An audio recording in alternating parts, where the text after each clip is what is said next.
నేను ఇంతకుముందు వీడియోలో ఏం చెప్పినానంటే, ఎవరి మతాన్ని వాళ్ళు డిస్కవర్ చేసుకోవాలి. అంటే వాళ్ళు ప్రాక్టీసింగ్ చేసే మెథడ్ అంటే రిలీజియన్‌లో మనం ప్రాక్టీసింగ్ చేసే మెథడ్స్‌ని మనం డిస్కవర్ చేసుకోవాలి.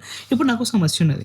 ఇప్పుడు నాకు సమస్య ఉంటే నేనేం చేస్తా, ఒక పంతులు దగ్గరకో, అయ్యగారి దగ్గరకో ఎళ్తా. ఎళ్లి నాకిట్లా సమస్య ఉన్నదయ్యా అంటే ఆయన ఏం చెప్తాడని, బాబు నువ్వు ఈ గుడికి వెళ్ళు. ఈ గుడికి వెళ్లి నువ్వు ఇక్కడ రోజు ఇంత ప్రదక్షిణలు చెయ్యి, దేవునికి ఇంత హారతి పెట్టు, ఇంత ప్రసాదం పెట్టు అక్కడ నువ్వు, నీకు మంచి జరుగుతది అంటాడు.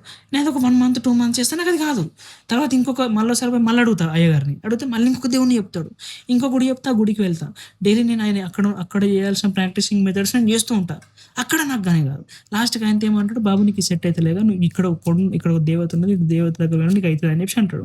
అప్పుడు నేను ఆడికి పోతా. నేను ఆడికి పోయిన తర్వాత అక్కడ కొన్ని రోజులు ఆ దేవత దగ్గర డైలీ నేను వెళ్తూ ఉంటా. పూజలు చేస్తూ ఉంటా. ఆ ప్రాక్టీసింగ్ మెథడ్ నాకు నచ్చుతూ ఉంటది. ఇష్టంగా నేను చేసుకుంటూ వెళ్తూ ఉంటా. అట్లా కొన్ని రోజులకి నేను అడాప్ట్ అయిపోతుంటా ఆ మెథడ్‌కి. అట్లా నాకు ఆ ఇష్టం అనేది డెవలప్ అయిపోతది. అది అప్పుడు నాకు ఆ పని జరుగుతది. అంటే ఇప్పటిదాకా నేను ఏదైతే భక్తి చూపించినో అది నేను అక్కడ చూపించలేనట్టు. ఆ దేవుళ్ళ దగ్గర నేను చూపించలేనట్టు.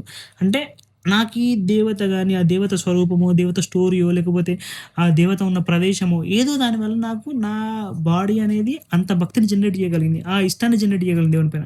అంటే నాకిది సెట్ అయిందనంటే అంటే ఈ దేవత నాకు సెట్ అయిందనంటే అప్పుడు ఆ దేవతను నమ్ముకుంటూ వెళ్ళిపోతుండాలి. అట్లా వెళ్ళిపోతే అట్లా నువ్వు ఎన్ని రోజుల దాకా నీకు ఆ దేవత పైన నమ్మకంతోటి నువ్వు వెళ్ళిపోతావు అప్పటిదాకా నీకు మంచి జరుగుతూనే ఉంటది.